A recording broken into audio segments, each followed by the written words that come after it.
merekam kegiatan ini. Baik, mari kita mulai acara ini sama-sama dengan membaca basmalah. Silakan. Bismillahirrahmanirrahim. Teman-teman, mohon izin nanti yang teman-teman semuanya di mute, terkecuali nanti Pak Toto, Pak Kadis, dan Pak Denny. Terima kasih. Saatnya sekarang kita mulai acara. Saya akan serahkan acara kepada Pak Denny untuk memandu. Sekali lagi teman-teman, mangga di mute dulu mic-nya. Baik, silakan Pak Denny untuk memulai acara. Oke, terima kasih Pak Adi. Kita sampai jam berapa ini? Berapa jam durasinya? Durasi biasanya kita jam 02. Hari ini mah mangga diserahkan sama Pak Denny dan Pak Kadis dan Pak Toto. Mangga silakan. Oke. Baik, kita mulai aja. Bismillah. Assalamualaikum warahmatullahi wabarakatuh. Waalaikumsalam warahmatullahi wabarakatuh. Selamat malam semuanya. Kita bertemu kembali kepada dalam acara seminar online. Seminar yang memang sudah dilaksanakan. Ini yang episode ke-9 untuk program Glemaca Menyapa. Sebelumnya kami sampaikan selamat datang kepada Pak Kadis, Kepala Dinas Pendidikan Kota Cirebon, Bapak Irawan Wahyono SPD MPD, selaku narasumber di sini di seminar online. Kemudian ada narasumber kedua adalah dari PGRI Sekretaris Umum Bapak Toto Herianto SPD MM. Kebetulan beliau juga sebagai kasih SMP di distrik. Dan selamat malam semuanya, selamat datang kepada seluruh peserta seminar online pada malam ini di Glemaca Menyapa. Mohon izin Pak Kadis, mohon izin Pak Toto dan jajaran Kasih Kabid yang bergabung di dalam acara online virtual ini. Bapak Ibu sekalian, menarik tema yang diangkat pada malam kali ini karena inilah yang terjadi kegalauan di tingkat pendidikan nasional terkait dengan kapan sekolah ini akan dibuka, kapan pelaksanaan kegiatan pembelajaran di sekolah ini akan dilaksanakan. Sekalipun secara skenario di PSBB, relaksasi PSBB, itu skedulnya pendidikan itu akan dibuka di tanggal 13 Juni, kalau nggak keliru, namun kemudian menimbulkan pro dan kontra, ada khawatiran, ada yang setuju, ada yang nggak setuju, dan sebagainya. Nah, bagaimana kondisinya di Kota Cirebon? Tentu dengan segala dinamikanya yang terjadi selama ini di kota ini, dampak dari COVID-19, pasang surutnya pada kasus-kasus tertentu berbeda dengan di daerah lain. Satu contoh misalnya dari pelabelan zona di kita ini tidak termasuk zona merah, berbeda dengan daerah-daerah tetangga kita.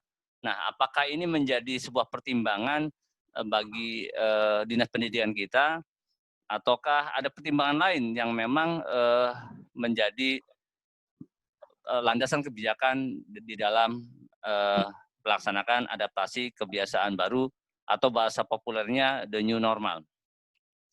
Nah, untuk itu nanti kita akan berbincang paling tidak kisaran 1 jam ke depan. Mudah-mudahan kita bisa diberikan kekuatan biar nggak ngantuk, maksud saya, dalam 1 jam ke depan. Nah, nanti akan kita kasih kesempatan dulu kepada Pak Kadis untuk memaparkan konsep ataupun kebijakan-kebijakan atau pandangannya terkait dengan adaptasi kebiasaan baru ini. Nanti juga akan kasih kesempatan kepada Pak Toto selaku PGRI dari Sekretaris Umum untuk menyampaikan beberapa kebijakan dan pandangannya sebagai organisasi profesi yang istilahnya menitikberatkan profesionalisme. Tentu kendali semuanya ada pada moderator, mohon izin. Maka nanti sesi pemaparan kita akan dibatasi waktunya tidak terlalu lama, tetapi nanti kita lebih banyak sharing, diskusi, bertanya, atau menyampaikan pernyataan terkait dengan apa sih yang harus kita perbuat dan kita lakukan terkait dengan pendidikan di Kota Cirebon ini. Itu poin-poin pentingnya. Maka nanti boleh saja nanti ada sesi tanya jawab, tolong disiapkan pertanyaan-pertanyaannya. Kalau memang itu harus ditanyakan, hal yang sudah ditanyakan oleh yang lain tidak perlu ditanyakan ulang. Kalaupun ada pernyataan, menyampaikan gagasan pikirannya, mohon diringkas saja, padat dan singkat gitu ya. Baik, barangkali itu sebagai pengantar, mari kita buka seminar online ini dengan membaca basmalah bersama-sama. Bismillahirrahmanirrahim. Bismillahirrahmanirrahim. Selanjutnya kepada Pak Kadis, mohon izin tadi untuk siap. Gimana Pak Kadis? Bisa didengar? Halo? Bisa Pak. Jelas. Hanya backlight Pak. Udah gede Pak, udah gede. Udah ini. Oh Bapak ngomong aja nanti. Bismillahirrahmanirrahim. Assalamualaikum warahmatullahi wabarakatuh. Waalaikumsalam warahmatullahi wabarakatuh. Alhamdulillahirabbil alamin wa binasta'inu ala umuri dawadin wa sholatu wassalamu ala asrofil anbiya'i mursalin wa ala alihi washabihi ajmain. Rabbi sholli shodri wa yassirli amdatam insana yaqoli. Salawat dan salam mari kita haturkan ke junjungan Nabi kita Nabi Muhammad SAW beserta keluarganya, sahabatnya hingga kita akhir zaman. Yang saya hormati Ketua PGRI, Sekretaris Dinas Pendidikan, yang saya hormati Kepala Bidang, Kasubag dan Kepala Seksi, Korwil, Pengawas, dan keluarga besar Glemaca. Yang bisa saya sampaikan yaitu pertama mengenai new normal, bukan new normal, new norma. Pun jadi siapa langkah new norma. Norma baru. New normal. Nah, ya, bukan new normal, new norma. Nah, kalau diterjemahkan oleh Bapak Ridwan Kamil, Bapak Gubernur itu adaptasi kebiasaan baru. Satu. Yang kedua, dipastikan sekolah belum bisa dibuka hingga Desember akhir. Ya, Desember akhir. Untuk Kota Cirebon, kurva penyebaran virus nih, kota aja biru. Kemudian kota memiliki 22 kelurahan. Dari 22 kelurahan itu, yang merah 1, Panjunan. Yang biru 1, 2, 3, 4 kelurahan biru.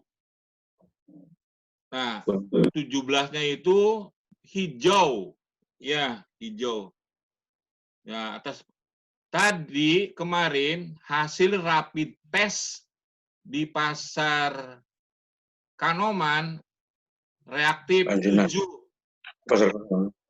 Di Pasar Kramat hasil rapid testnya 6 yang reaktif.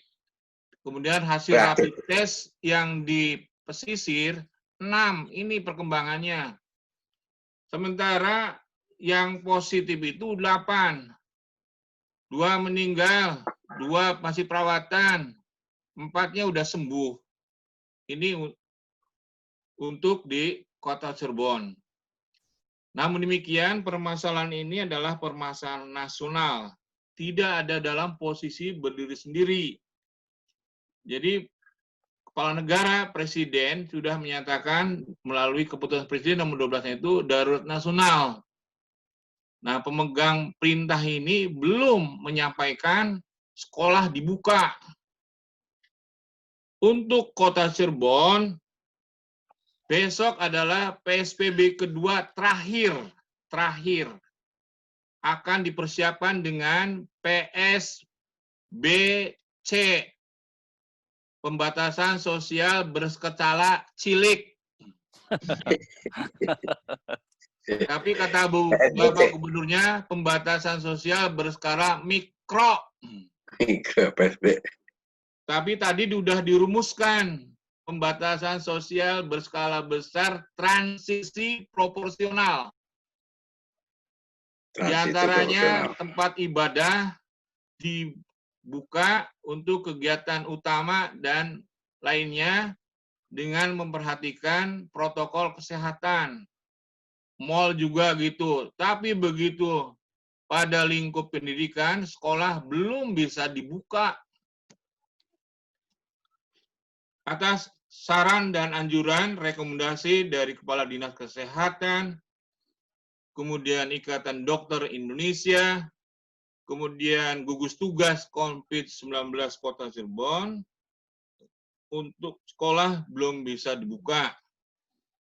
Jadi saya minta kepada para penggiat Gelem Maca hari ini dan besok atau sebelum tanggal 13 ini harus punya konsep. Kegiatan ini dimulai dengan PPDB. Nah, ini hal yang biasa PPDB.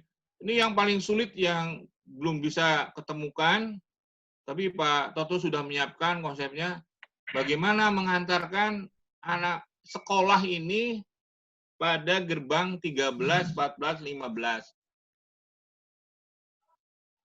Untuk itu nanti bagi rapot, tidak usah mengundang anak, orang tua, udah diumumkan aja secara virtual semampunya. Kalau ada yang nanya nilai, sampaikan secara virtual. Kalau enggak bisa, ya sudah nanti lagi.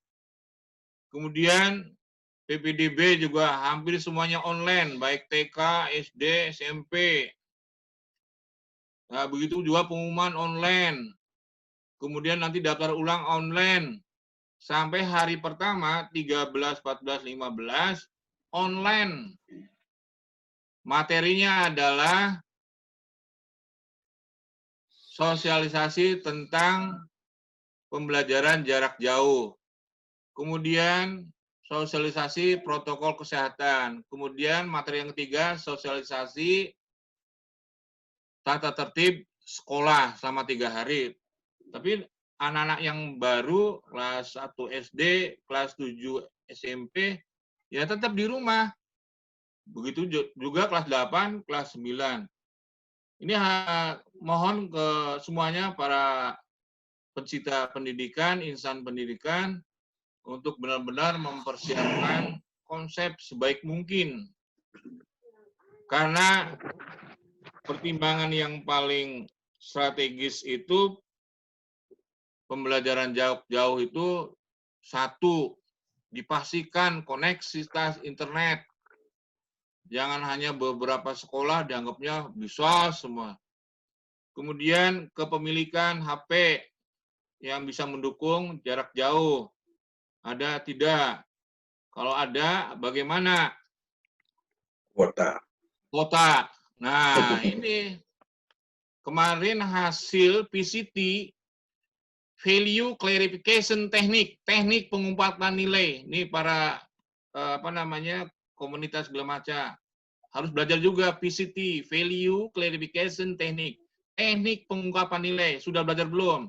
Nah, ini juga penting untuk mengetahui keadaan yang sesungguhnya. Jadi untuk di Kota Cirebon belum ada yang mengklaim bahwa pembelajaran jarak jauh ini sukses gitu kan, tapi memenuhi beberapa kendala. Nah, Pak Toto selaku Kepala Seksi dan Sekretaris Umum sudah menyiapkan pembelajaran jarak jauh langsung live di RCTV.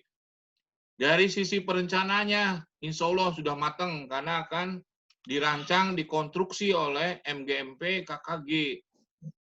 Yang menjadi kendala, kepastian anak-anak menerima tidak saluran siaran RTTP. Nah, gitu kan. Perencanaannya bagus, penerimaan gambarnya tidak bagus. Nah, ini. Nah, oleh karena itu, tadi sudah kita mulai dengan FGD.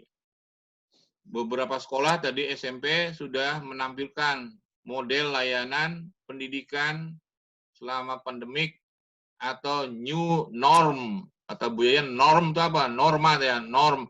Bukan normal, jangan latah. Ya, ini dikiranya normal, padahal new norma ya teteh. Ya, betul ya. Kebiasaan baru ya. Iya itu. Nah, tapi kalau di Jawa Barat Bapak Gubernur adaptasi kebiasaan baru. Silakan aja dipahami sebagai referensi. Tapi mohon maaf untuk sekolah belum bisa dibuka. Namun demikian, kita sebagai insan pendidik tentunya harus mempersiapkan model layanan itu. Jadi ketika dibutuhkan, maka sudah siap gitu kan. Tadi yang tampil dari SMP 1, SMP 4, ada SMP 7, 11, semuanya bagus semua. Ya, tinggal nanti dikonstruksi di tingkat kota gitu kan. Nah, nanti SD dan TK. TK udah udah bagus. Sampai silakan SD, SMP jalan dulu, TK kemudian baru 3 bulan tuh. Sampai ke situnya. Makanya siapa yang bisa mengajar di TK ngacung, pasti nggak ada yang bisa ya. Angel. Iya. Kayak kalau Bu Yayan ngajar bahasa Inggris ya bisa gitu. Hi, good morning, son, gitu kan. Nah, tapi kalau untuk TK nih, angel bisa, belum bisa. Apalagi jarak jauh gitu kan.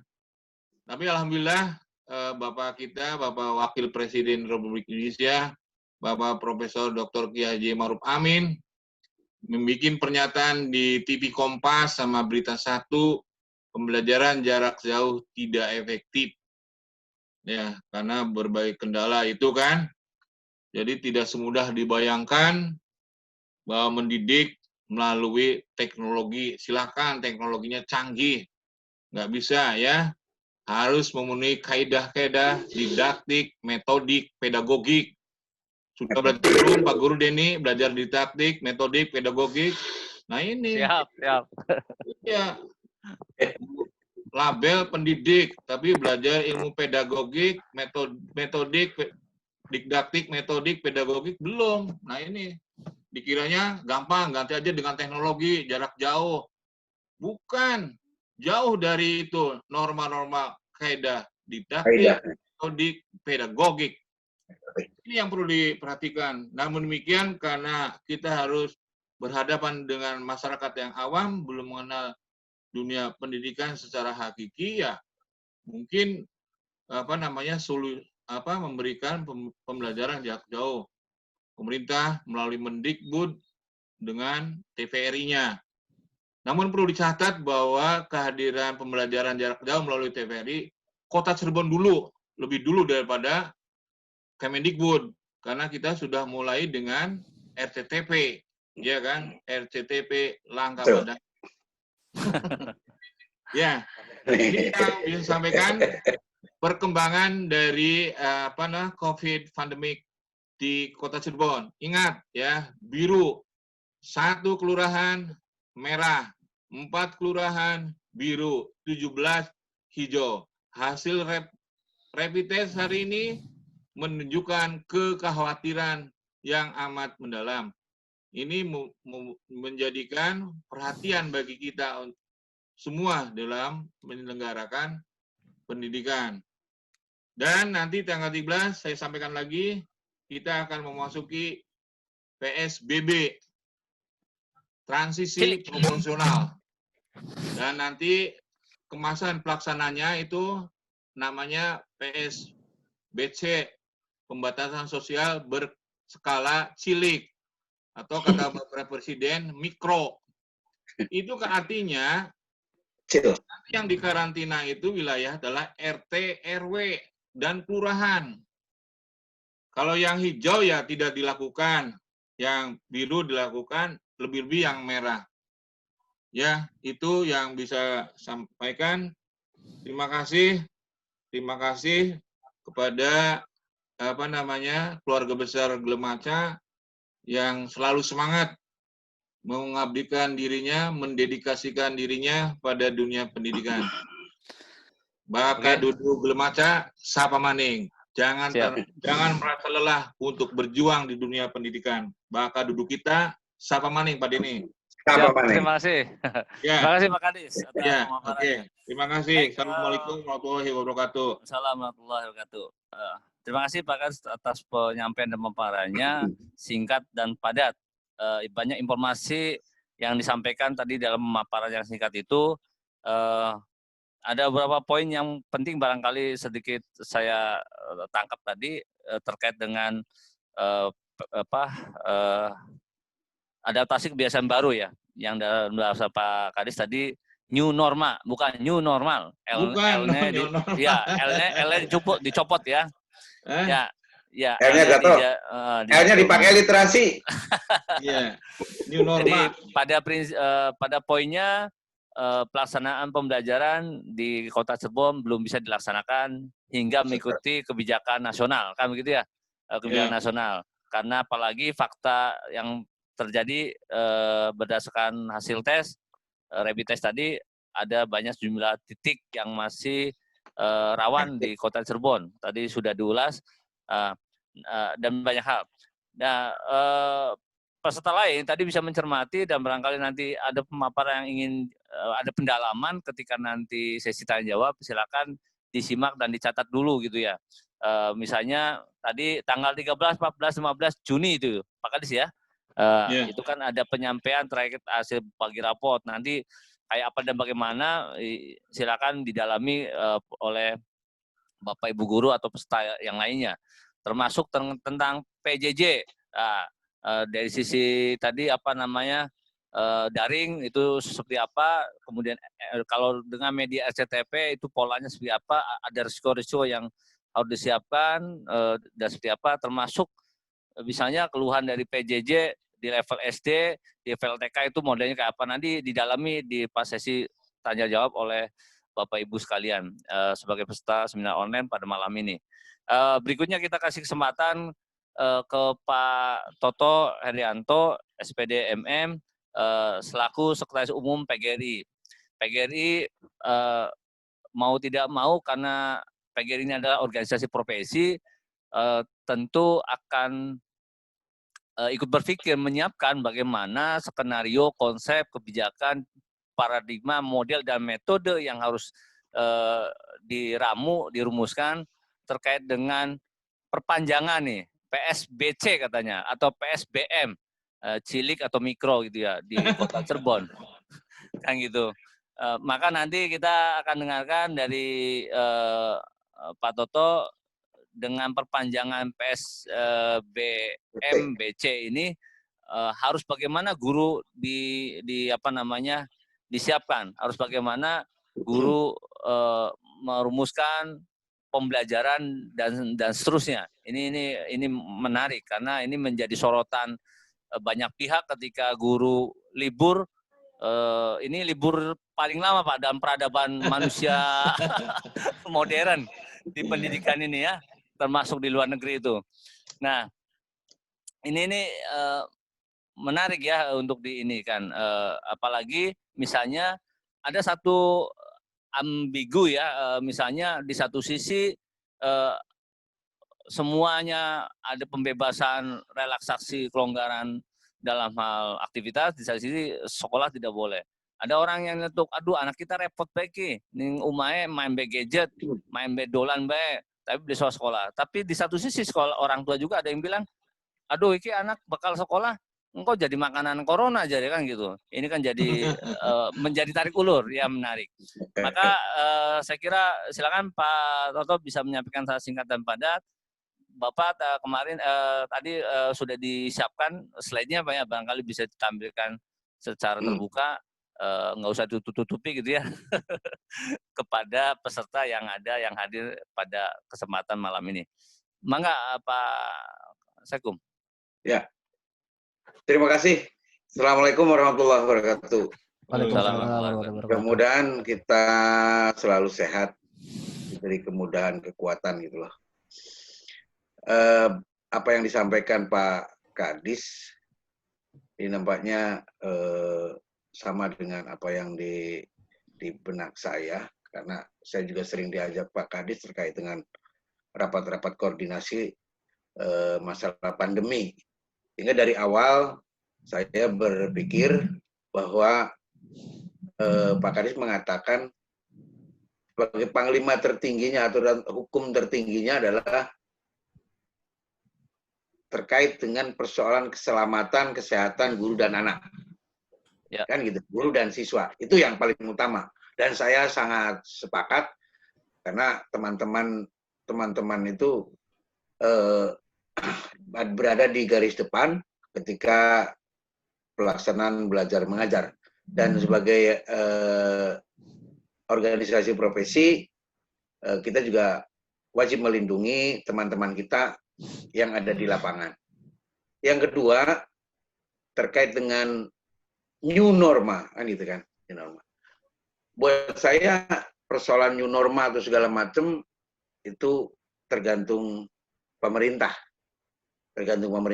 Tapi buat saya di organisasi profesi, kita harus memikirkan model seperti apa sih yang harus kita tawarkan, yang harus kita berikan kepada masyarakat terkait dengan pemenuhan hak-hak mereka, hak belajar, kemudian hak-hak lain yang terkait dengan pelayanan pendidikan. Maka saya sudah menyampaikan dari awal ke Pak Kadis, saya menyimpulkan bahwa dalam rangka melindungi anak dan melindungi guru, maka yang perlu kita siapkan adalah daring murni, gitu kan. Setelah ditelaah, kemudian dari pengalaman empiris yang terjadi di lapangan, di sana sini banyak terjadi kekurangan-kekurangan. Dan bahkan menurut saya ini sangat sejalan dengan terjadinya pandemik corona yang berimplikasi luas terkait dengan aktivitas sosial, ekonomi masyarakat. Nah, ini sudah seperti agak sedikit parah. Nah, maka itu saya mengolah, kemudian dengan Pak Kadis saya membicarakan, mendiskusikan, ini pasti harus ada alternatif yang bisa diikuti oleh semua pelajar, semua guru terkait dengan pelayanan, paling tidak pelayanan minimal yang terstandar dan bisa diikuti oleh semua, gitu kan, oleh semua. Saya sangat mengapresiasi ketika tadi saya menyaksikan FGD dan ternyata teman-teman di SMP terutama banyak ada alternatif yang teman-teman sampaikan di dalam FGD itu. Akan tetapi saya melihat bahwa itu diperuntukkan hanya untuk sekolah masing-masing dan kita juga belum pernah menguji bahwa program itu atau rencana itu, model itu apakah disanggup dilakukan diikuti oleh seluruh, gitu kan, oleh seluruh, karena pendidikan untuk semua. Nah, yang diketahui oleh kita, informasi-informasi yang masuk bahwa ada yang keberatan dengan persoalan alat komunikasi, kemudian apalagi ditambah persoalan-persoalan kebutuhan kuota, karena ini pembelajaran kan tiap hari. Sehingga saya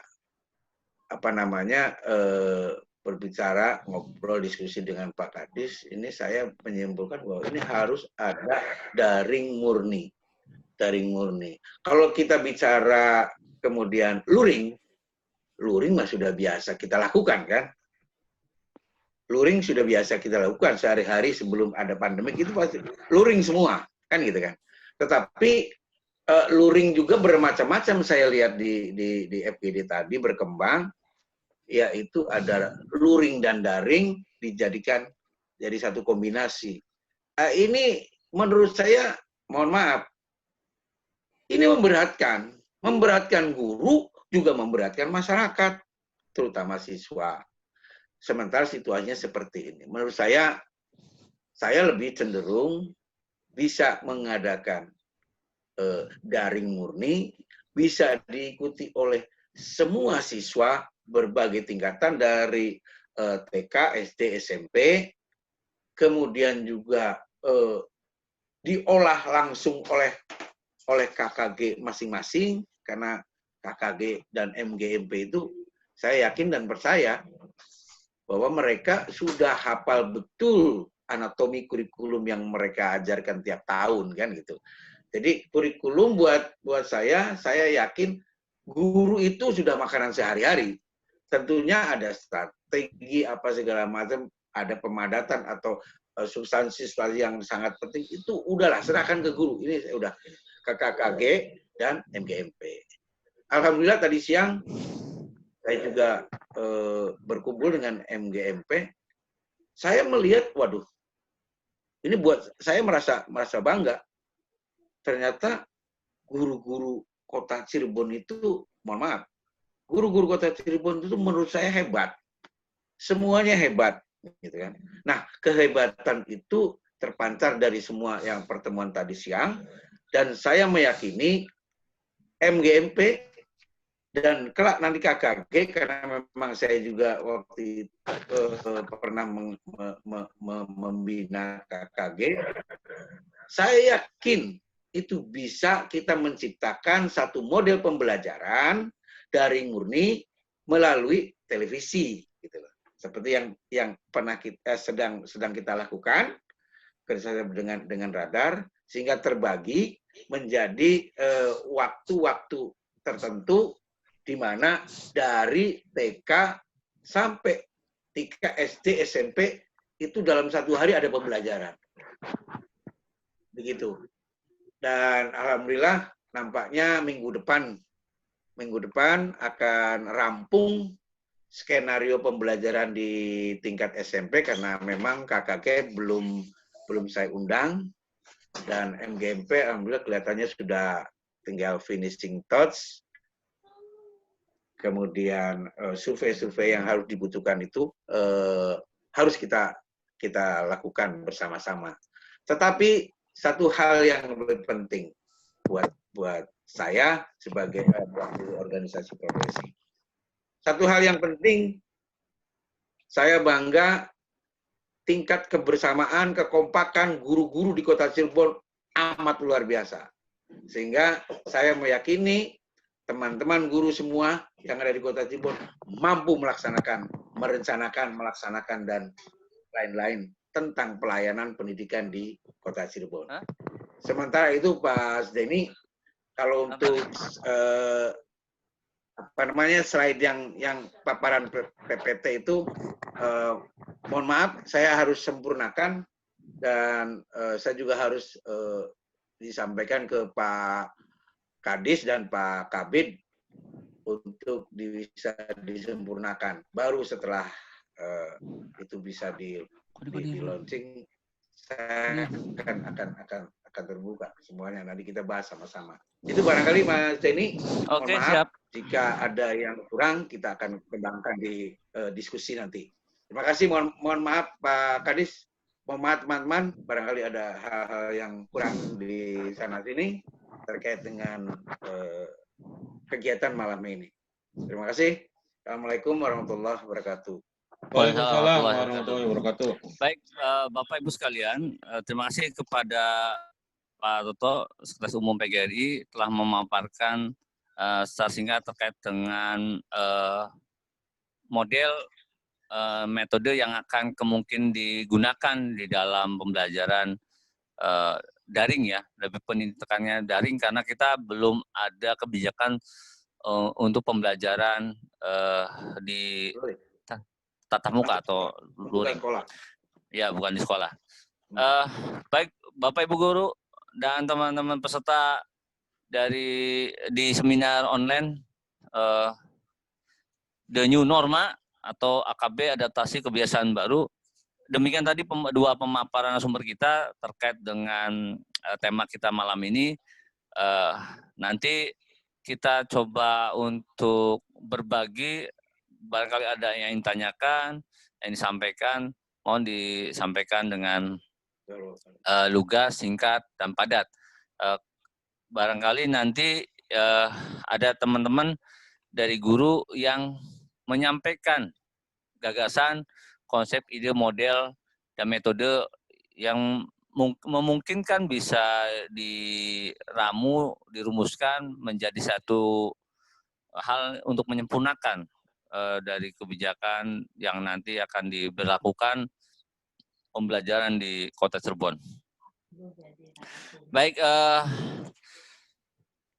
silakan saya buka sesi pertama dulu. Bapak Ibu sekalian. Halo, suara saya dengar? Kedengaran, Pak. Kedengaran. Ya. Barangkali Pak saya ingin Ma'ruf itu ada angkat tangan ya? Ada yang ingin disampaikan Pak Kabid, Pak Ma'ruf? Kabid. Menambahkan barangkali dari uraian Pak Kadis? Baik. Assalamualaikum warahmatullahi wabarakatuh. Assalamualaikum warahmatullahi wabarakatuh. Terima kasih atas kesempatannya. Selamat malam semuanya. Menarik sekali dari beberapa paparan yang disampaikan baik Pak Kadis maupun Pak Toto sebagai wakil dari PGRI. Saya kira kriteria dari pelaksanaan new normal semua sudah memenuhi kriteria ya. Ada yang mengedepankan aspek kesehatan dan tatanan-tatanan yang lainnya yang sekiranya intinya adalah bagaimana agar pembelajaran di sekolah ini harus berjalan sebagaimana mestinya, sekalipun di masa kondisi darurat pandemik ini. Namun demikian, satu hal yang perlu diperhatikan adalah yang pertama adalah manajemen dari rencana pelaksanaan new normal itu sendiri. Manajemen dalam arti aspek-aspek pertama adalah perencanaan, ya. Yang keduanya adalah pelaksanaan itu sendiri, dan yang ketiganya itu adalah aspek monitoring dan evaluasi. Perencanaan terkait dari apa dan bagaimana strategi dari pelaksanaan rencana new normal ini. Nah, pelaksanaan ini adalah sangat luas sekali bagaimana peranan semua unsur sekolah dari mulai kepala sekolah, guru, dan semua warga sekolah untuk sama-sama mendukung dari pelaksanaan new normal itu sendiri. Kepala sekolah perannya sangat tinggi dalam pelaksanaan new normal ini. Sukses tidaknya pelaksanaan new normal akan sangat tergantung bagaimana manajemen yang dilaksanakan oleh kepala sekolah selaku manajer. Selanjutnya, evaluasi. Evaluasi itu adalah sebuah perangkat ya untuk memastikan apakah program new normal yang dilaksanakan pada masing-masing satuan pendidikan itu benar-benar berjalan atau tidak. Karena jika kemungkinannya berjalan itu adalah sesuai dengan harapan kita. Namun demikian, jika tidak berjalan, pasti ada dampak yang akan dirasakan oleh sekolah itu sendiri. New normal tidak terlepas dari apa yang disebut sebagai protokol kesehatan, dan itulah yang paling penting harus berjalan jika ini memang mau tidak mau harus dilaksanakan di satuan pendidikan masing-masing. Saya garis bawahi, dan intinya adalah yang disebut dengan manajemen new normal itu sendiri. Terima kasih sebagai tambahan.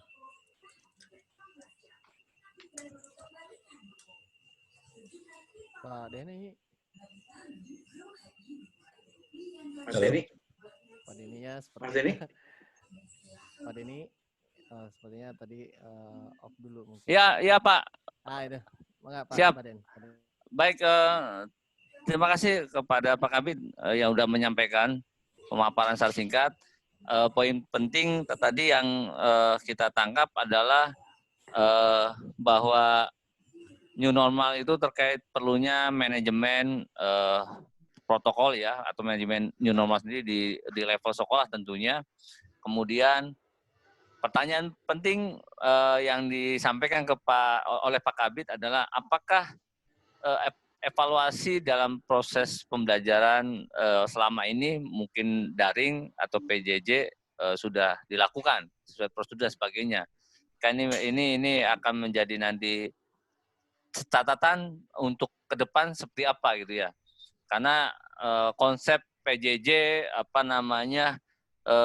pembelajaran di new normal ini sangat ditunggu oleh masyarakat itu loh. Sangat tunggu oleh masyarakat, sehingga kita punya kejelasan arah pendidikan di Kota Cirebon itu dari mana dan mau kemana gitu loh, untuk dalam era pandemi COVID-19 ini. Baik, itu dari pemaparan tambahan dari Pak Kabid. Saya ingin mendengarkan nih Pak, mohon izin Pak Kadis, Pak Toto dan Pak Kabid, ingin mendengarkan konsep yang pernah ditulis oleh Ibu Nur Aini ini, blended learning, pandangannya seperti apa gitu loh. Biar kita didengarkan secara singkat saja. Halo Bu Nur Aini. Halo Bu Nur. Masih on, Bu Nur? Di mute. Oke, kalau ya Pak. Ya, Bu Nur bisa dijelaskan karena Ibu pernah menulis di Radar Cirebon di Gilmanca itu terkait dengan pembelajaran blended learning gitu ya. Secara singkat barangkali bisa memberikan gambaran dijelaskan dalam seminar nasional seminar online ini. Dipersilakan, Bu Nur. Ya, baik Pak, terima kasih atas kesempatannya. Assalamualaikum warahmatullahi wabarakatuh. Waalaikumsalam. Ya, mohon izin Pak Kadis, mohon izin Pak Kabid, mohon izin juga Pak Kasih dengan teman-teman semua. Perkenankan saya memaparkan sedikit tulisan yang lagi masih belajar sih Pak tentang blended learning. Apa yang saya pahami dan apa yang pernah saya baca. Nah, untuk era kita kan memang masih dalam kondisi COVID ya Pak ya, dan tidak memungkinkan kita untuk sementara ini tidak memungkinkan kita untuk kembali ke sekolah.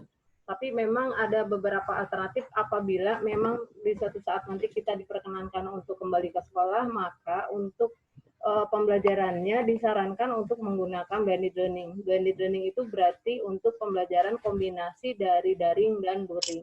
Yang saya tulis di artikel saya adalah untuk pembelajarannya ada penyesuaian jam belajar, di mana misalnya di sistem yang shift, kemudian juga nanti misalnya berapa hari, contoh misalnya hari ke-1, ke-2, yang ketiga, 1, 2, 3 hari untuk ke sekolah, 3 hari berikutnya nanti untuk yang daringnya. Nah, kemudian pada prakteknya seperti apa? Nah, untuk prakteknya misalnya di hari luring atau tatap muka, anak misalnya guru memberikan penjelasan tentang materi tertentu, kemudian juga nanti ada misalnya tagihan-tagihannya seperti apa, kemudian nanti pada saat kembali misalnya belajar di rumah melalui luring, maka siswa akan menggunakan teknologi dalam pembelajarannya, yaitu misalnya dia akan mencari tahu informasi banyak tentang materi yang diberikan oleh guru, kemudian juga dia akan menyusun misalnya tagihan dari materi tersebut seperti apa. Dan memang untuk yang luring ini juga disarankan bahwa karena memang kondisi seperti ini, maka disarankan untuk banyak melakukan pembelajaran berbasis proyek seperti itu, Pak. Nah, untuk penilaiannya juga, karena memang kondisinya seperti ini juga, maka sebaiknya disarankan menggunakan portofolio. Kurang lebih seperti itu, Pak Denny. Oke. Baik, terima kasih. Ibu, sebentar.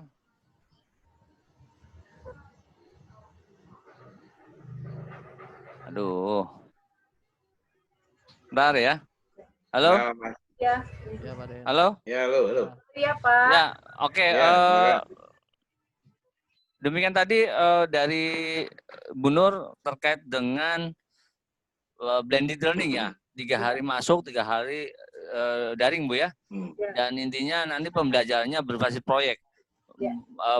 Kalau bisa diterjemahkan, barangkali kan tatap muka nanti separohnya pindah ke dikerjakan di rumah gitu ya. Demikian secara pemahaman singkat dari Bu Nuraini yang pernah nulis tentang blended learning. Mohon maaf ini videonya agak kurang muncul, audio bisa ditangkap ya, audio saya. Ya, Pak. Bisa.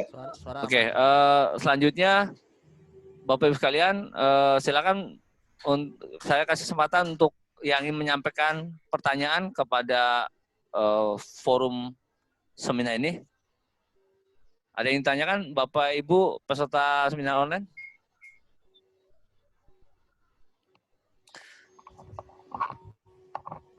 Halo? Yang nggak nanya didenda itu.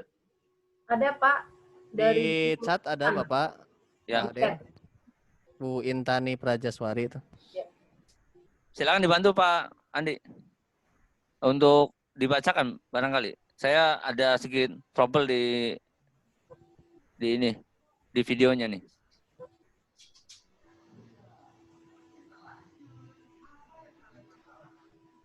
Halo Pak. Pak Andi. Sorry, maaf, tadi saya di mute. Maaf.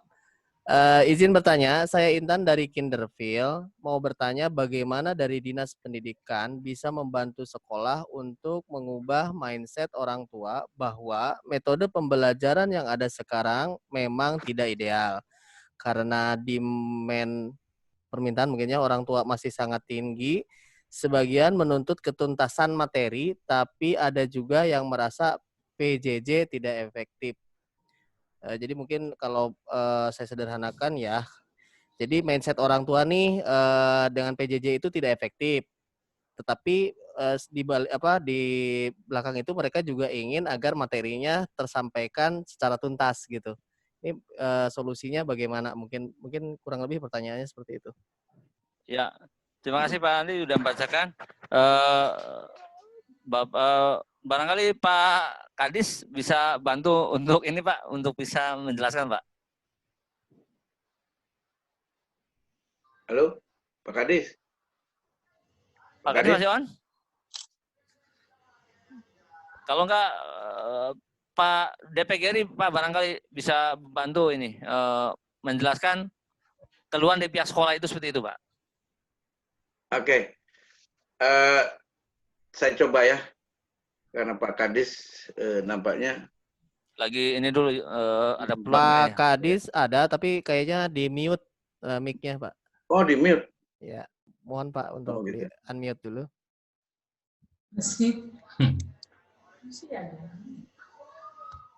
Pak Kadis? Bisa dibuka dari Pak Andi, mute-nya Pak Kadisnya bisa dibuka.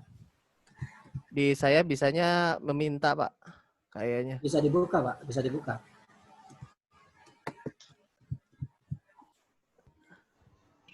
Kalau di Zoom hanya bisa meminta Pak.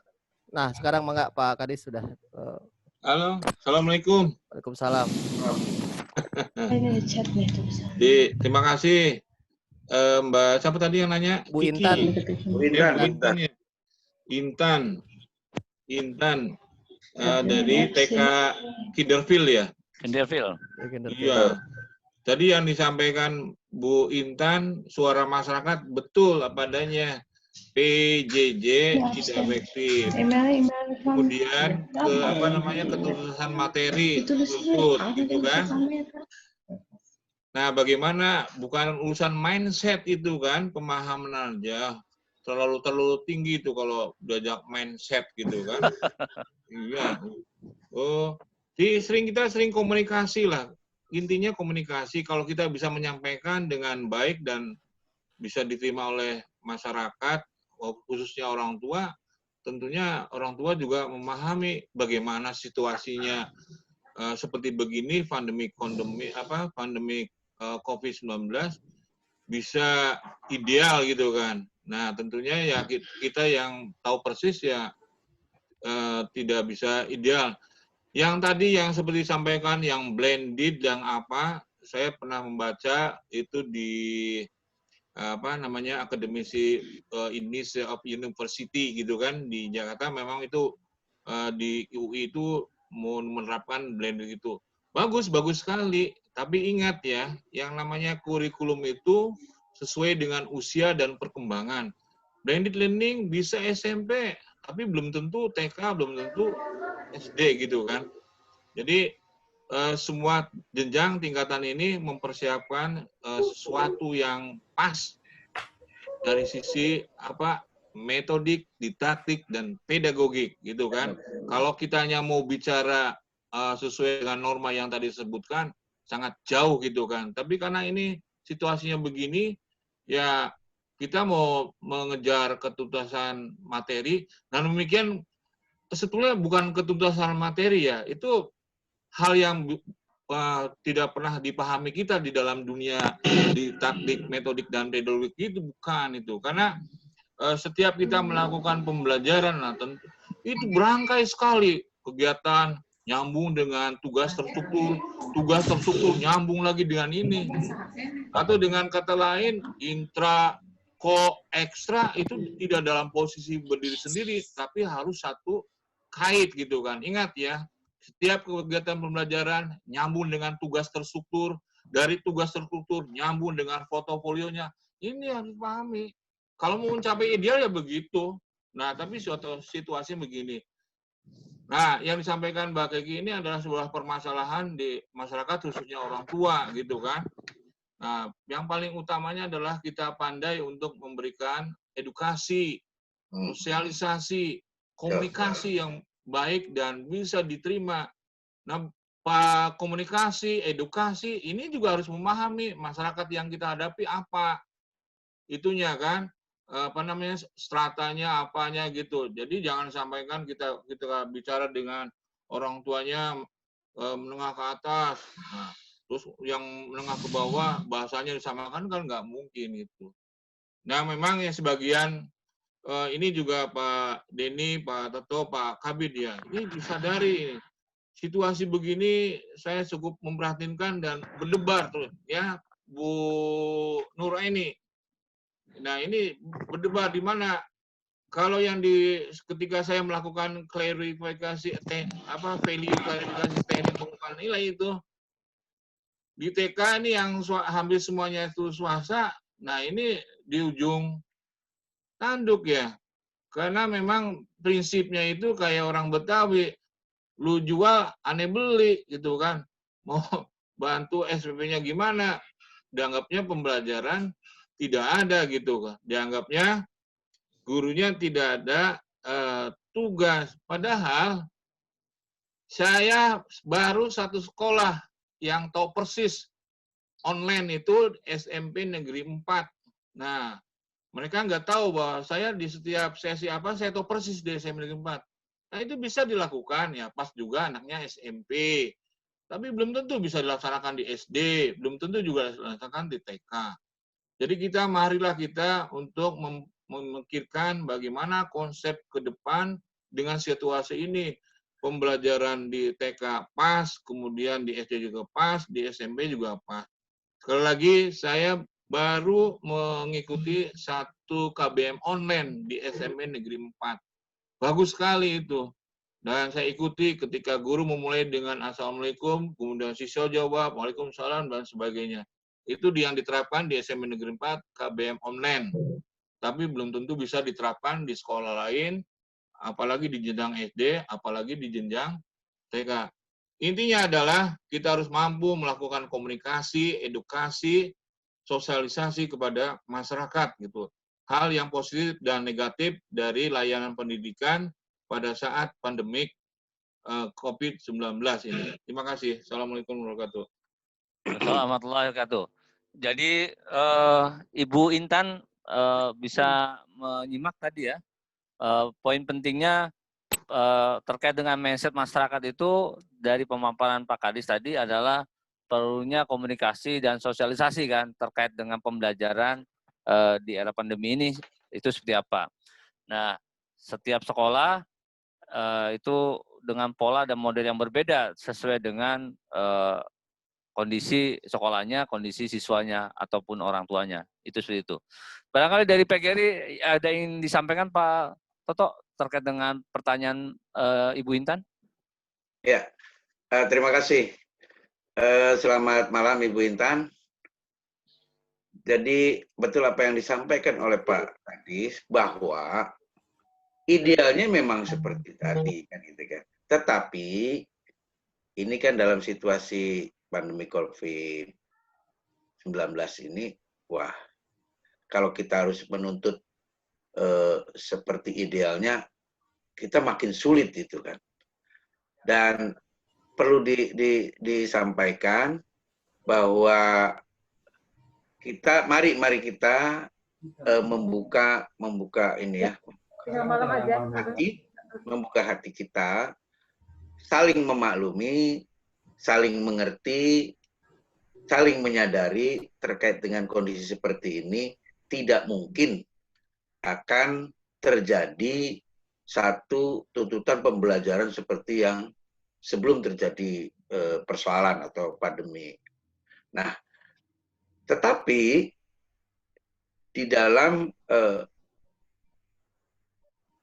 tanggung jawab pemerintah Kota Cirebon melalui Dinas Pendidikan ini harus segera membuat formula, gitu kan, formula layanan pendidikan yang mampu diikuti, yang mampu dilaksanakan oleh semua jenjang yang ada di tanggung jawab di pemerintah Kota Cirebon, yaitu TK, SD, SMP, dengan dapat diikuti secara keseluruhan. Dan bukan berarti kita menginikan yang sudah ada di sekolah-sekolah, itu merupakan fooding aja, fooding tambahan. Tetapi kita harus membuat satu formula baru, formula yang bisa diikuti oleh semua. Kalau di SMP A membuat program seperti yang tadi saya ikuti di FGD, mangga itu fooding tambahan gitu. Tetapi secara keseluruhan kita harus membuat gitu loh. Yang perlu kita buat itu ya semestinya di daring murni gitu loh. Kenapa daring murni yang harus kita susun? Karena ketika new norma, bukan normal lah, new norma atau kebiasaan baru, soalnya berarti kan seolah kita bisa luring gitu ya. Artinya tatap muka. Nah, ketika tatap muka dalam new norma ini juga tetap sebelum vaksin ditemukan, maka corona belum bisa dikendalikan. Gitu kan? Sehingga sampai kapan? Ya sampai tadi ditemukannya vaksin. Ini WHO yang mengatakannya, dan para ahli juga begitu, bukan pendapat para ahli, bukan ahli yang ahli berpendapat gitu kan. Dan ketika kemudian new norma ini, awas ya, new norma ini berlaku, kita berlakukan, itu juga tetap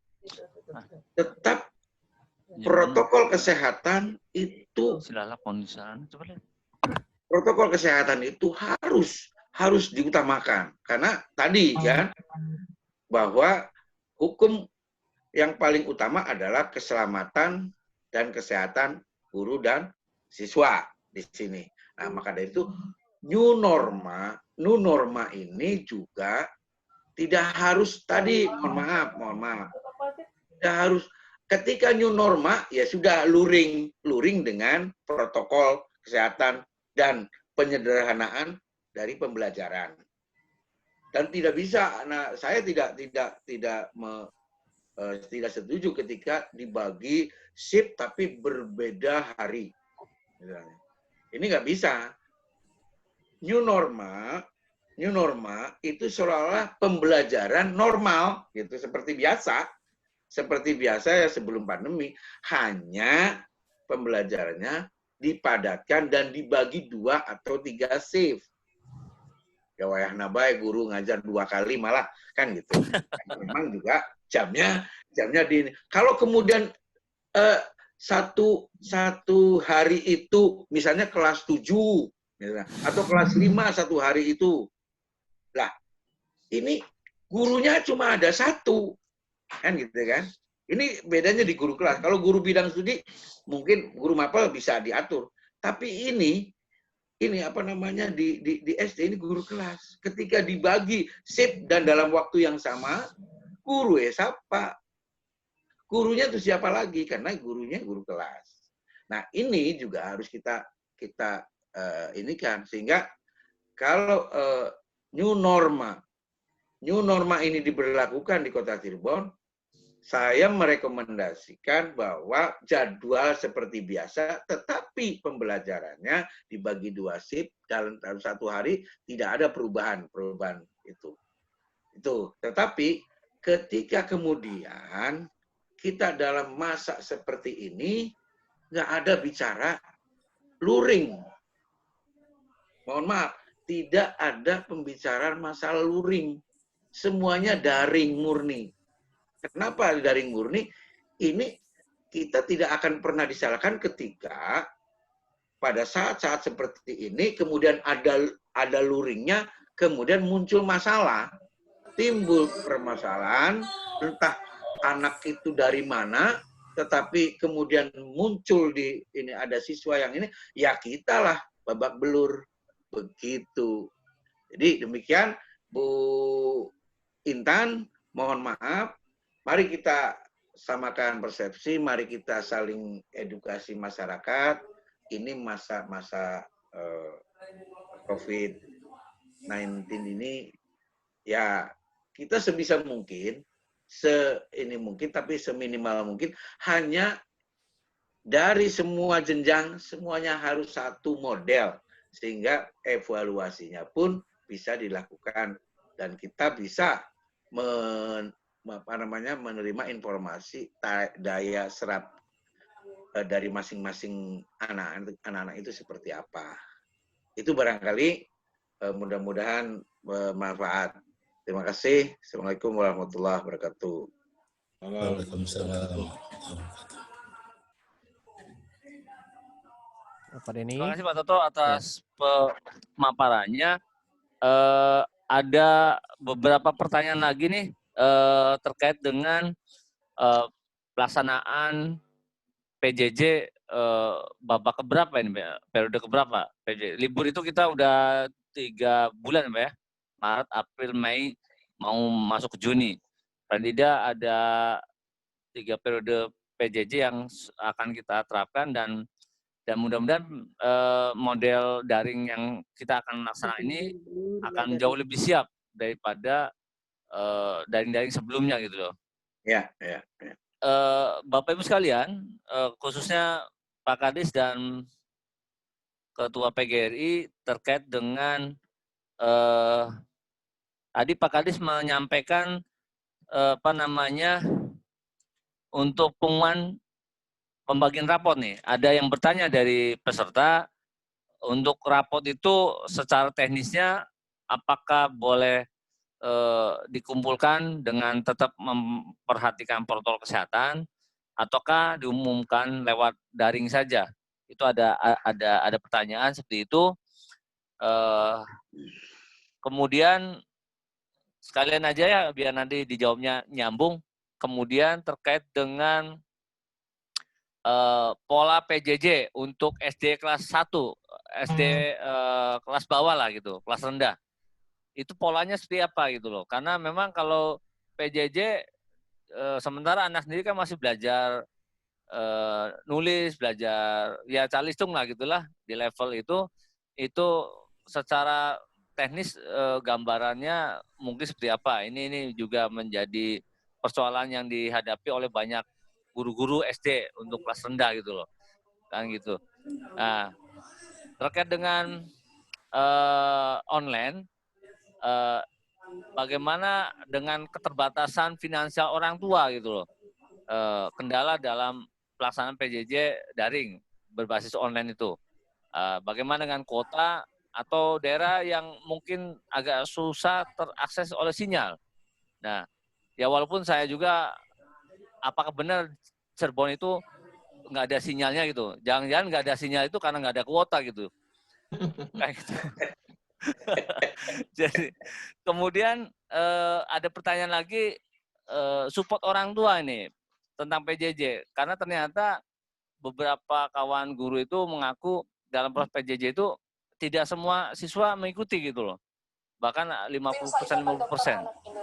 Nah, itu apa namanya, bagaimana untuk penyikapannya. Nah, itu pertanyaan-pertanyaan yang muncul di chat. Nanti barangkali akan berkembang pertanyaan itu.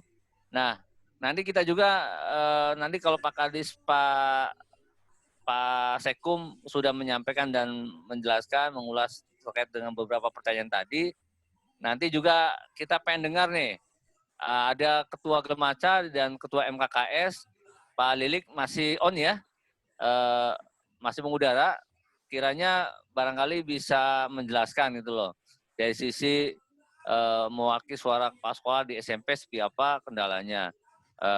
Tentu perspektifnya tidak hanya Pak Lilik sebagai kepala SMP 1, tetapi juga perspektifnya sebagai ketua MKKS yang notabene anggotanya ataupun kepala sekolahnya yang membentang dari ujung Grenjeng sampai Pronggol gitu loh. Itu juga menjadi kajian dari sisi status sosial ekonomi, dari sisi geografis, dan seterusnya.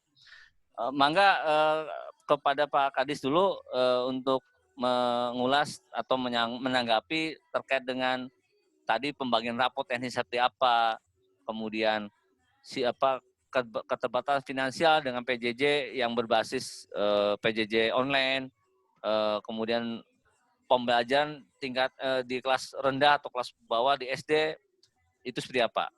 Kami persilakan Pak Kadis untuk menanggapinya. Ya, terima kasih atas pertanyaannya. Di dalam Juknis sudah disiapkan Juknis penerimaan peserta didik baru ya. Itu tidak melulu mempersiapkan penerimaan peserta didik baru, namun juga dipersiapkan bagaimana kita mengantarkan sekolah pada awal tahun pelajaran.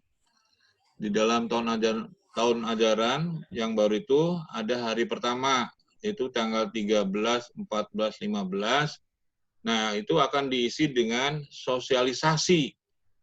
Yang tadi saya sampaikan materinya, sosialisasi pembelajaran jarak jauh, kemudian sosialisasi protokol kesehatan, kemudian sosialisasi tata tertib sekolah. Nah, nanti yang diedukasi, yang mendapat sosialisasi itu siapa? Ya, orang tua siswa dengan siswanya di daring itu. Supaya nanti ketika anak-anak mengikuti pembelajaran jarak jauh, nah di situ ada sebuah komitmen sekolah dengan orang tua sama-sama untuk berpartisipasi mendampingi anak-anaknya di dalam pembelajaran jarak jauh.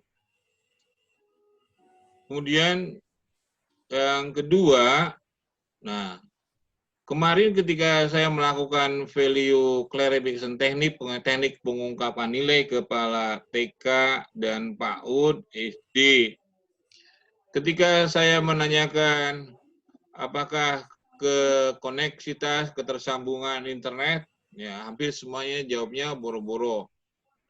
Kemudian apakah kepemilikan HP Android, semuanya jawabnya boro-boro, apalagi kota, gitu kan. Kotanya buru-buru Pak, nah, daripada meli kota, meli beas, nah gitu kan. Nah ini atas kendala itu diinisiasi oleh Pak Toto, Kepala Seksi Garis Miring PGRI, menyiapkan pembelajaran live RTTP, nah bekerjasama dengan Dinas Pendidikan. Sebetulnya dari sisi perencanaan ini hampir dipastikan guru-guru mampu menyiapkan perencanaan dari sisi jadwal, kemudian program tahunan, kemudian semester, nah, kemudian RPP-nya, kemudian program evaluasinya. Nah, tentunya bisa. Namun yang menjadi pemikiran kita adalah apakah anak-anak atau orang tua siswa ini TV-nya punya lalu menerima saluran SCTV atau tidak. Oleh karena itu nanti setelah mempersiapkan perencanaan dari sisi pendidikan yang tadi saya meliputi ada ada jadwal, ada program tahunan dan program semester, program evaluasi dan sebagainya. Nah, kita akan melakukan sosialisasi edukasi ke masyarakat. Nanti kita datang ke kelurahan minta tolong kumpul RW-nya. Di antara apa yang perlu disampaikan, kepastian keterimaan saluran RCTP, terima atau tidak gitu kan. Nah, kita nanti kampanye sosialisasi di 22 kelurahan. Nah, kalau memang banyak kendala, nanti dari pihak RCTP juga harus bisa mengatasi gitu kan. Adapun model dan metode seperti yang tadi pagi bidang GTK menyelenggarakan FGD, nah ini kelihatannya setiap sekolah punya model layanan pendidikan masing-masing dan bisa diterapkan. Kemudian untuk bagi rapot sudah diumumkan aja, ditayangkan melalui daring apa dan sebagainya. Jadi tidak ada pembagian rapot yang terimanya anak, yang terimanya orang tua. Jadi sampaikan aja melalui daring. Itu Pak Denny. Terima kasih. Ya, terima kasih Pak. Halo? Ya. Terima kasih Pak Kadis penyampaiannya. Kita coba untuk Pak Toto, ada yang ingin ditambahkan Pak Toto? Ya, sedikit terkait dengan tadi tambahan saja bahwa pertama dari program itu juga kami sudah mencoba untuk menyusun di tahapan-tahapan perencanaan, tahapan-tahapan atau langkah-langkah kegiatan. Di antaranya yang tadi disebutkan oleh Pak Kadis, sosialisasi. Dan sosialisasi ini dengan multidimensi gitu. Multidimensi itu seperti media sosial, media elektronik, media cetak itu kita gunakan sehingga ada efek kejut bahwa masyarakat ini, wah ada apa ini kan gitu kan, dinas pendidikan apa ini, dan masif itu dilaksanakan oleh semua jajaran dinas pendidikan, baik dari guru maupun kepala sekolah dan tenaga kependidikan yang memang harus sama-sama terjun, bekerja sama, mensukseskan apa yang nanti menjadi kebijakan dari Dinas Pendidikan dalam rangka pemenuhan layanan pendidikan di Kota Cirebon. Oke. Itu barangkali ada beberapa langkah, juga diikuti oleh survei. Kami sudah membuat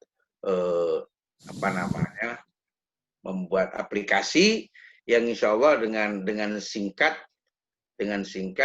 atau beberapa hari kita bisa mendapatkan informasi tentang kepemilikan dan daya tangkap dari siaran RCTV. Itu dengan beberapa hari insya Allah kita bisa mendapatkan informasi itu, dan saya sudah komunikasi dengan RCTV akan membantu secara maksimal terkait wilayah-wilayah mana yang kurang atau kurang penerimanya, mereka akan turun timnya. Itu barangkali. Terima kasih. Sekedar untuk pendalaman Pak Kadis dengan Pak Toto, sejauh ini apakah sudah ada penjelasan dari RCTV barangkali secara teknis ketika ada keterbatasan jangkauan siaran, apakah sudah ada komunikasi secara teknis pakai apa jalur ataupun akses yang dilakukan untuk program RCTV sendiri, Radar Cirebon Televisi? Sudah. Kemarin itu saya komunikasi dan Pak Kadis juga ketemu langsung dan dijelaskan oleh pihak Radar TV, Radar Cirebon TV, bahwa sebetulnya ada hal-hal teknis yang kurang pas. Contoh misalnya itu bisa terjadi ketika antenanya bukan UHF. Itu pertama. Kemudian kalau yang biasa diinikan yaitu pakai PF 5000 apa? Informasinya. Dan mengarah ke Gunung Ciremai, bukan ke arah yang lain. Nah, ketika sudah seperti itu masih terkendala, mereka akan langsung membantu. Tim dari radar akan semua bekerja di area mana yang masih belum menerima secara bagus dari hasil survei itu. Nanti bisa aja Pak, kalau masih ada kendala di Gunung Ciremai, bisa nyambat penghuni Gunung Ciremai Pak. Pak Kartino di sana ada. Ada Pak Kartino di sana. Arah antennya. Ya, oke. Berarti masih dalam proses ini ya, perbaikan dari sisi kendala teknis ya, dengan Radar Cirebon gitu ya. Betul.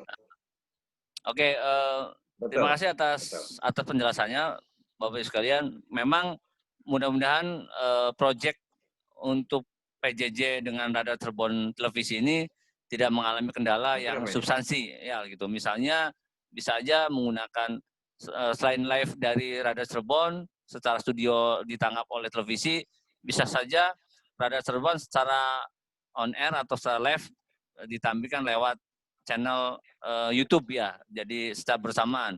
Karena YouTube sendiri kan aksesnya lebih jauh ke pelosok daripada mungkin Radar Cirebon. Problemnya di kota kena, malah yang di Brebes yang kena gitu. Di kota kurang bagus, di Bumi Ayu malah bagus. Ini menjadi kendala teknis di level radar televisi. Baik Bapak sekalian, tadi Pak Kadis sudah mengulas tentang PJJ, perlu adanya komitmen dan sosialisasi antara pihak sekolah dengan orang tua siswa. Mungkin di dalamnya ada komite gitu ya. Artinya gini, yang saya tangkap adalah sekolah harus membuat kebijakan-kebijakan, konsep, aturan mainnya seperti apa selama PJJ ini. Kemudian pihak orang tua, pihak sekolah melakukan komunikasi dan sosialisasi kepada orang tua siswa untuk ada saling pengertian dan memahami bahwa dalam kondisi wabah pandemi ini, maka pendekatan atau perspektifnya harus menggunakan perspektif darurat. Segala darurat, sesuatu yang tadinya tidak wajar menjadi wajar kan itu, karena maklum. Baik Bapak Ibu sekalian, kita ingin mau mendengarkan nih dari Pak Lilik, Ketua MKKS, mewakili Kepala Sekolah, atau nanti ada tambahan dari beberapa kepala sekolah yang hadir di sini, barangkali ada apa ya, ada kendala apa,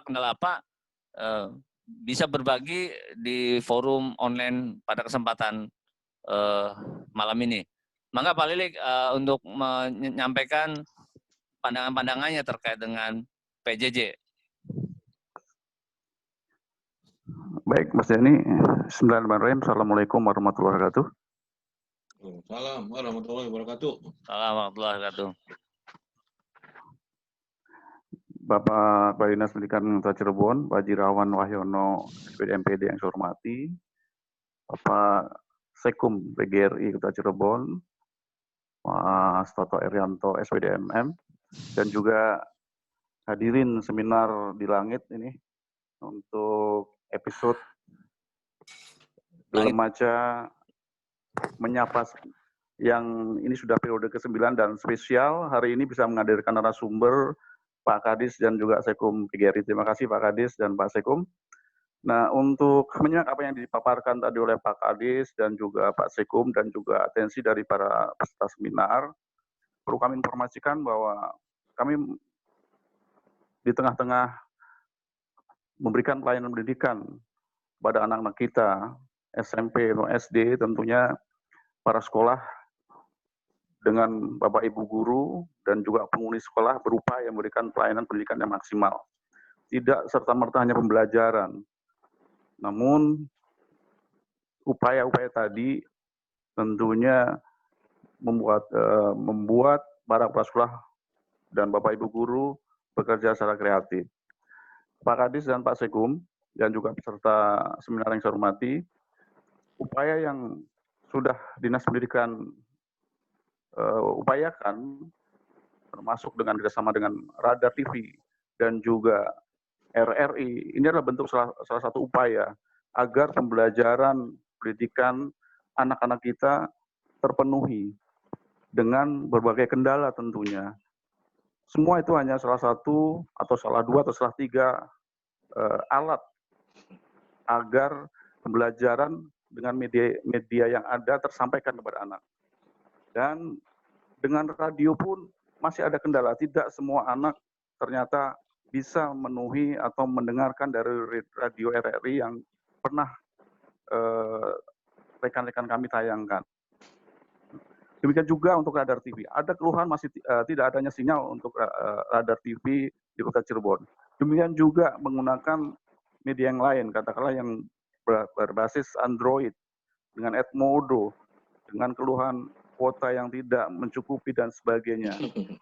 Tentunya ini jadi tantangan Bapak Kepala Dinas agar semua keluhan-keluhan tadi bisa terangkum dengan medium yang ada. Jadi saya ucapkan terima kasih nih kepada Dinas Pendidikan yang sudah berupaya dengan media yang ada di Kota Cirebon, contohnya dengan RRI dan juga TV Radar untuk memenuhi pembelajaran di rumah. PJJ memang saat ini adalah salah satu solusi untuk memberikan pendidikan kepada anak-anak kita. Namun keluhan bahwa anak-anak kita juga rindu pada sekolah, Pak Kadis, juga perlu ditanggapi.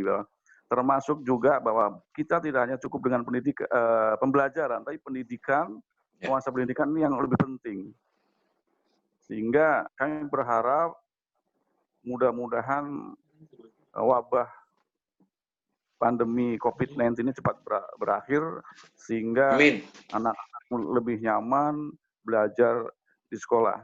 Termasuk ini keluhan dari para orang tua yang sudah sampai kepada kami, ternyata mendidik anak di rumah itu lebih berat daripada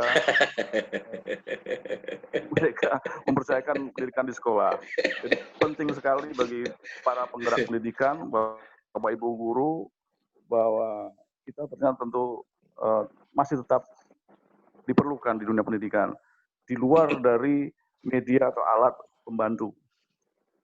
Kemudian Pak Kadis, perlu kami sampaikan bahwa kami yakin bahwa rekan-rekan kepala sekolah dan juga Bapak Ibu guru terus berupaya secara kreatif untuk menyediakan media pembelajaran, materi yang efektif di saat wabah ini berlangsung. Mereka berupaya keras menyediakan, bahkan mungkin juga bermodal ya dengan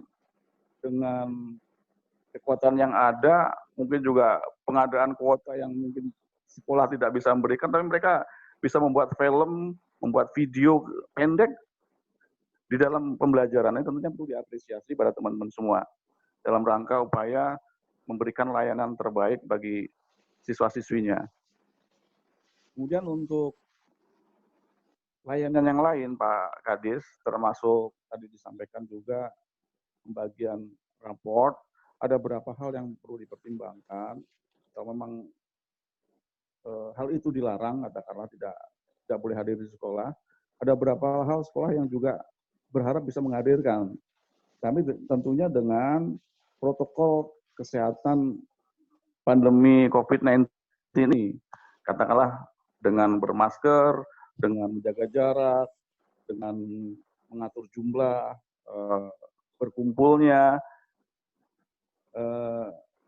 kemungkinan sepertinya tidak bermasalah sepertinya, ya. Terutama bagi sekolah-sekolah yang secara daring tidak memungkinkan dari ketersediaan alat yang ada. Jadi kalau boleh kami minta hal itu juga bisa dipertimbangkan kembali bila memang sekolah menggunakan protokol kesehatan yang ada, mohon diizinkan untuk bisa. Karena salah satunya adalah misalnya pengumpulan buku paket pun salah satu pertimbangan bahwa mereka harus terkumpul. Supaya alat media nanti kita gunakan saat pembelajaran normal sudah ada. Kemudian kami yakin para sekolah, Pak Guru di dalam memberikan layanan tadi akan mematuhi protokol kesehatan. Dan dari sekitar 50 sekolah negeri dan swasta tentunya beragam kemampuan. Ada beberapa sekolah yang memang secara daring memenuhi hingga bisa disampaikan dengan daring, tapi ada beberapa sekolah juga yang tidak bisa dipenuhi. Nah, ini juga mohon dipertimbangkan Pak Kadis di dalam penyampaian rapor. Nah, kemudian untuk pembelajaran di masa dari bulan Juli sampai Desember yang kami simak dari apa yang dipaparkan oleh Pak Menteri dan juga Pak Gubernur, memang sepertinya cenderung pada PJJ. Namun ini juga perlu dipertimbangkan tergantung pada daerah masing-masing, dan mudah-mudahan Cirebon yang sekarang biru bisa lebih meningkat kembali. Dan tentunya protokol kesehatan tadi yang berkerumunan banyak bisa diantisipasi.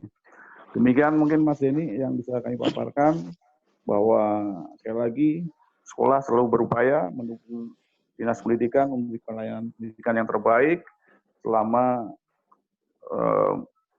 masa pandemi COVID-19 di Indonesia dan juga Cirebon. Terima kasih. Assalamualaikum warahmatullahi wabarakatuh.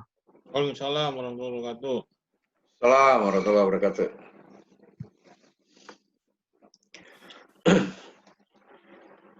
Pak Denny? Masih mute, Pak Den. Oh ya, siap, punten. Terima kasih Pak Lilik sudah menyampaikan pemaparannya, ulasannya terkait dengan kegiatan pendidikan di era pandemi ini. Tadi udah agak panjang lebar, ada beberapa review atau kajian terkait dengan kendala-kendala yang dihadapi oleh sekolah. Ada pertanyaan lagi yang masuk terkait dengan apa ya namanya yang sempat saya ulas di awal, ketika PJJ ini terus berlangsung, sementara anak sendiri di rumah itu tidak ada bedanya antara musim pandemi dengan liburan sekolah biasa gitu loh. Nanti anak tetap main dan sebagainya. Bahkan yang menjadi mungkin sesuatu dampak yang serius adalah penggunaan gadget ini semakin tinggi ratingnya gitu loh. Ratingnya gadget. Jangankan apa namanya emak-emak itu ya, di level anak balita pun Sekarang sudah mainannya udah keren tuh, gadget gitu ya. Nah, ini menjadi isu nasional ketika anak menggunakan gadget tuh. Nah, ini bagaimana katanya Pak Kadis untuk menyikapi persoalan ini di level sekolah terkait dengan anak-anak yang dia agak sulit dikendalikan terkait dengan di satu sisi dia nggak belajar di sekolah, tapi lain sisi di rumah pun susah dikendalikan untuk tetap misalnya mengikuti protokol kesehatan ini. Ini kan menjadi sebuah dilema. Padahal pendidikan adalah dunia sektor yang sangat strategis ya untuk penyelamatan bangsa ini ke depan, sehingga liburnya pun relaksasinya pun diundur-undur sampai hingga tahun ini gitu. Barangkali bisa punya ini Pak Kadis pandangan. Ya, terima kasih Pak Denny. Apa yang disampaikan tadi dalam bentuk pertanyaan, ya namanya juga anak-anak ya. Kalau anak-anak berarti kan mempunyai hak, diantaranya hak untuk bermain gitu kan. Kalau belajar terus itu kan, nantinya pelatu. Apa tuh? Pelatu itu lelah rohani. Iya, karena belajar ilmu keguruan kita masih ingat pelatu. Ya, pelatu. Betul, Pak. Makanya yang Bapak Ibu guru dibaca lagi buku tentang didaktik, metodik, pedagogik. Nah, itu makanya. Betul, ya, pelatu. Dr. Jalaluddin juga kan presnya paling 20% gitu kan. Namun demikian, saya juga salut dan bangga karena menghadapi ini semuanya di posisi mendadak gitu ya. Nah, namun demikian dari pengalaman semester ini, atau tahun pelajaran 2019-2020, nah ini bisa menjadi pengalaman yang berharga nanti pada tahun pelajaran 2021. Nah, sisi perencanaannya harus lebih baik dari yang sekarang. Ya, ini sudah ada informasi ya aktual tajam terpercaya ya itu kan. Kalau bisa dibukanya belum bisa dibuka itu sampai Desember. Artinya yang urusan PJJ ini yang semester ini atau tahun pelajaran ini bisa jadikan pengalaman atau pembelajaran bagi guru. Nah, nanti ke depannya itu untuk bisa lebih baik dari yang sekarang. Makanya Bapak Ibu guru pertama lakukan evaluasi sematang mungkin ya. Nanti evaluasinya sudah matang, maka masuk ke perencanaan gitu kan. Nah, itu biasa guru-guru harus mampu melakukan action research gitu kan.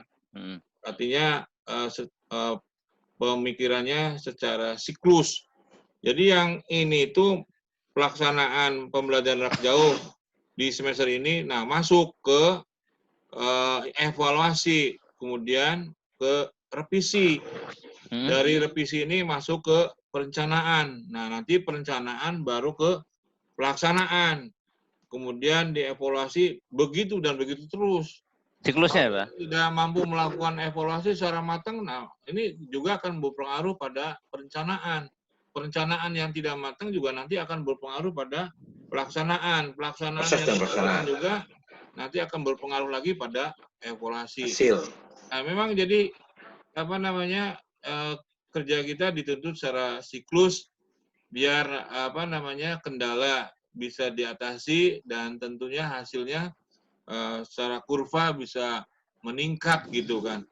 Dan ini perlu ada tambahan ya Pak Denny, ternyata dari sekian negara tetangga di ASEAN yang sudah landai banget itu Vietnam, kemudian ya? Kamboja. Nah, Indonesia masih naik-naik ke puncak gunung. Ya. Ya, kurvanya tapi udah landai nyungsem tuh Vietnam, Kamboja. Nah, ini datanya. Kemudian Malaysia, kemudian ada Thailand juga, kemudian Filipina lagi menuju ke kurva landai. Indonesia masih naik-naik ke puncak gunung ini. Begitu juga di Cirebon itu kan. Nah ini, jadi memang tidak semudah yang dibayangkan untuk membuka sekolah dengan dalih apapun, protokol itu tidak ada korelasi. Yang ada korelasi itu kita memperhatikan perkembangan penyebaran itu. Nah, kalau untuk melaksanakan ini ada protokol, nah itu mudah itu kan, pakai masker, pakai apa gitu kan, cuci tangan dan sebagainya. Hari ini kan tadi saya sudah nyampaikan Pak Denny hasil rapid test di pasar Kramat ya kan? Iya. 8 reaktif. Kemudian di pasar Kanoman 6. Kemudian yang di pesisir sendiri kan. Dan ini terus berkembang, sementara hasil risetnya itu rapid test ini itu baru mencapai 4.233. Ada target tidak ada, terus dilakukan gitu kan.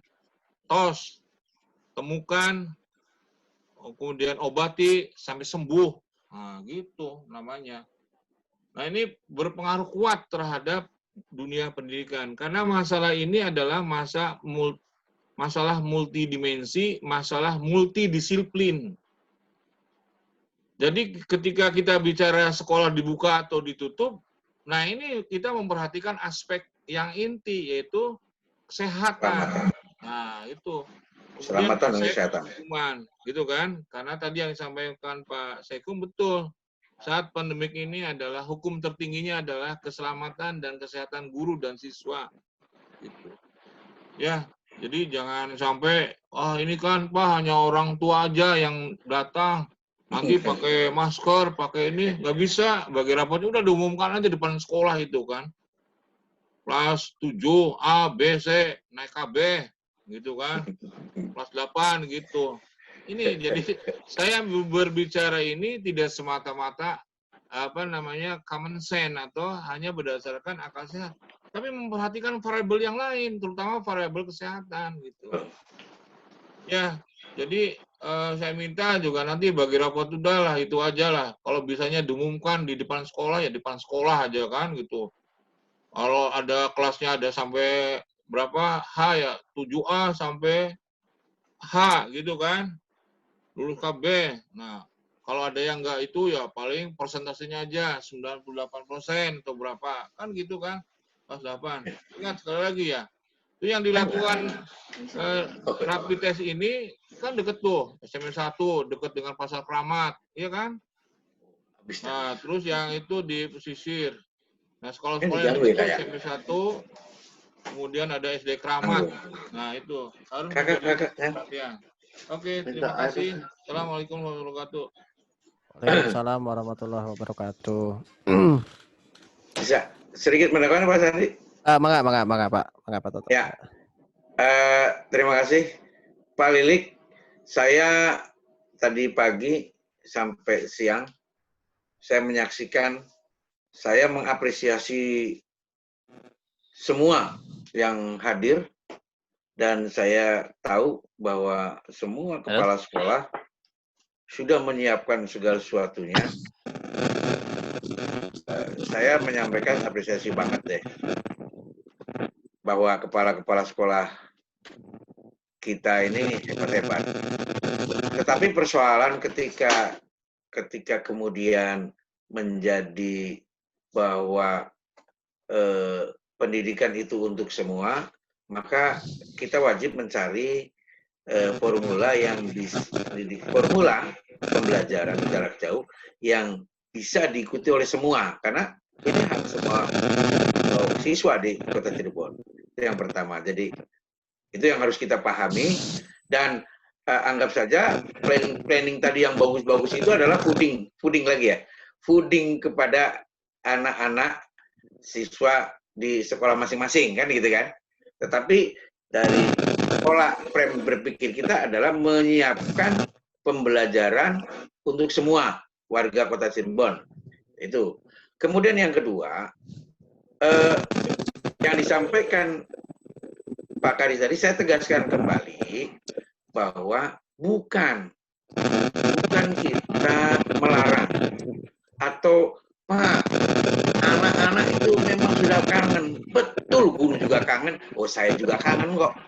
Gitu kan? Kangen sama siapa, Pak? Ya sama anak-anak. Tetapi begini, Pak, kita sudah menyiapkan protokol kesehatan yang wah dianggap hebat. Oke. Tetapi persoalan penularan ini bukan di sekolah misalnya terjadi. Di rumah atau di mana, tetapi yang tercatat itu adalah siswa A dari sekolah A. Itu nggak peduli itu penularannya di mana. Tetapi yang tetap disalahkannya adalah kenapa dibuka sekolah. Kan begitu.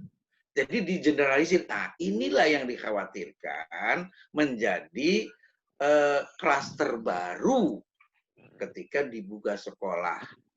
Dan Korsel itu sudah merasakan itu. Baru 1 hari baru tutup lagi. Nah, ini barangkali pertimbangan-pertimbangan yang harus kita pahami. Dan mari kita edukasi masyarakat, edukasi kepada siswa-siswa kita untuk bisa tetap di rumah dan sambil belajar. Itu saja. Terima kasih tambahannya. Terima kasih Bapak Ibu sekalian, Pak Kadis, Pak Sekum. Ini waktu udah sebentar lagi jam 10. Kita nanti sepakati jam 10 kita tutup. Barangkali dari Pak Kabid ada yang ingin disampaikan? Cukup? Cukup, Pak. Oke, cukup. Mana itu? Videonya kok nggak ada?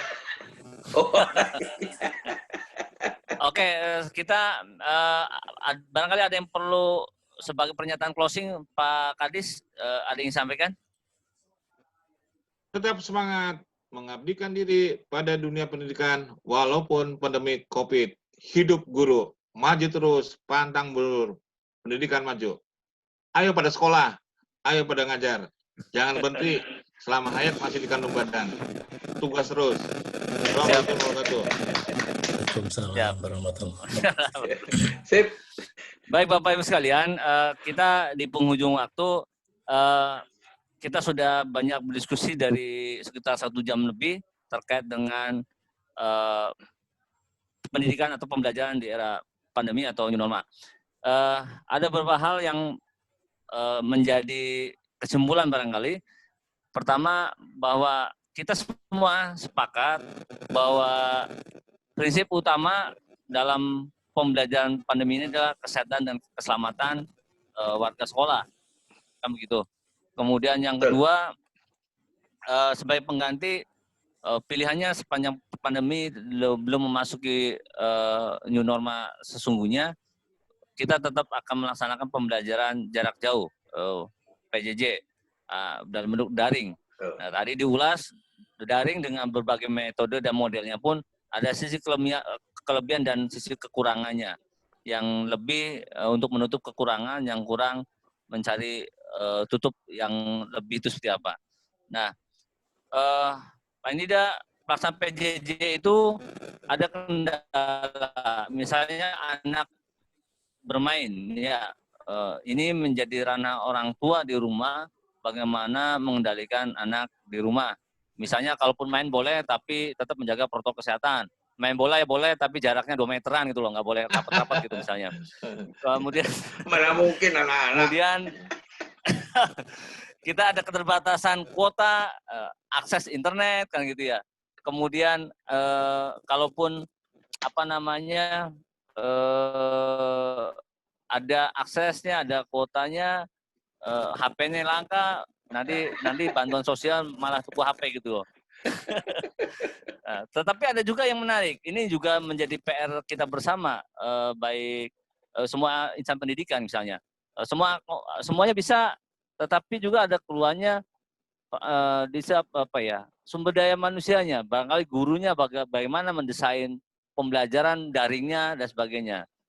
Karena berdasarkan riset kecil-kecilan, di satu sekolah saja tidak semua guru misalnya melaksanakan pembelajaran yang sudah ditentukan daring dengan segala keterbatasan gitu ya, dan kendala yang ada.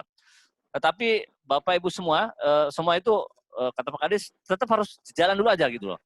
Ya, jalan dulu aja. Yang penting tadi kan harus ada perencanaan, pelaksanaan, dan evaluasi.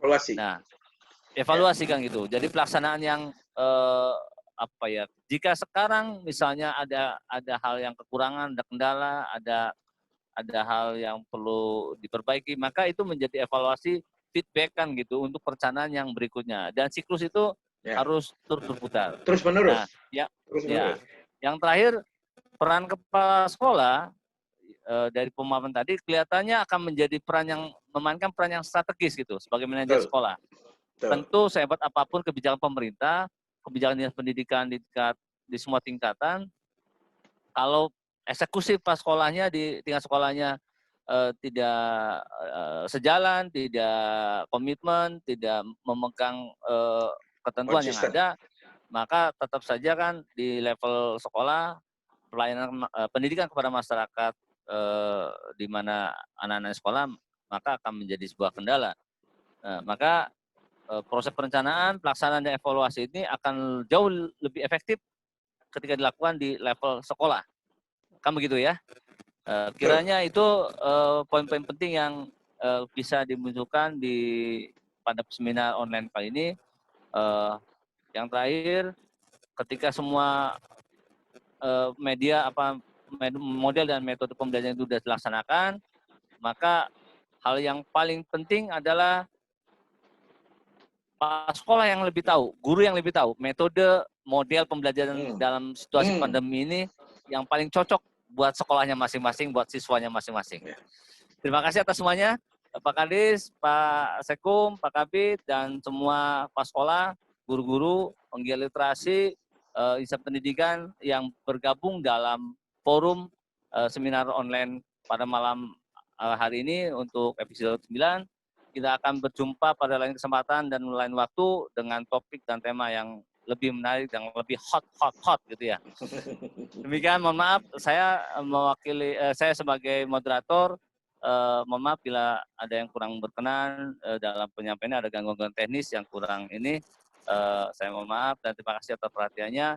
Saya kembalikan lagi kepada Pak Andi, dari saya tutup dengan wassalamualaikum warahmatullahi wabarakatuh. Waalaikumsalam warahmatullahi wabarakatuh. Tutup dengan baca hamdalah dulu Bapak-bapak sekalian. Alhamdulillahirobbilalamin. Hidup Gelemaca. Hidup Pak. Terima kasih. Bapak dan Ibu sekalian, terima kasih atas kehadiran di acara Gelemaca Menyapa episode 9 kali ini. Terima kasih yang sebesar-besarnya untuk Bapak Kadis, Bapak Irawan, Pak Sekum, Pak Toto, Pak Kabid juga terima kasih sudah hadir, Pak Maruf.